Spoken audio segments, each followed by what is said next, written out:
Inoiz galdetu aldiozue zeuen buruari, zergatik karrera zientifikoetan aritzen direnen 28%, baino ez diran emakumeak? Ni June Hidalgo naz, eta kutsatutako lurzoruen berreskurapenari buruz ikertzen dut Neikerren.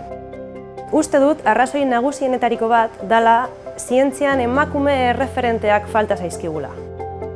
Nerea Mandalunit naiz, Neikerren abere ekoizpeneko departamentuko ikertzailea, eta zuei guztioi mezu argi bat zabaldu nahi dizuegu. Emakume gehiago behar ditugu zientzian, guk ere asko daukagu, esateko eta emateko. Ebo Ugarte naiz, Neikerreko berrikuntza eta teknologiaren arduraduna eta nire mezua datorrena da. Emakumeok honezkero parte hartzen ari gea gizarteak dituen erronkari ematen ari zaizkion irtenbide eta konponbide zientifiko eta teknologikoetan.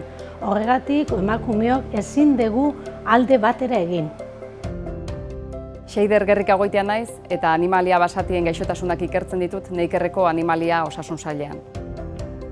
Oraindik batzuetan aurreiritziak mantentzen dira, eta neskek ikasketa ez zientifikoak aukeratzea espero da. Horrexegatik esan nahi dizut, aukeratu askatasunez. Leire Jauregi naiz, Neikerreko naturbaliabideen kontserbazioa departamentuko kidea. Lurzoruaren osasuna eta mikrobioen ekologiari buruz ikertzen dut. Argi daukat, talentuak ez duela generorik, eta berdintasunak zientziara ere iritsi behar duela.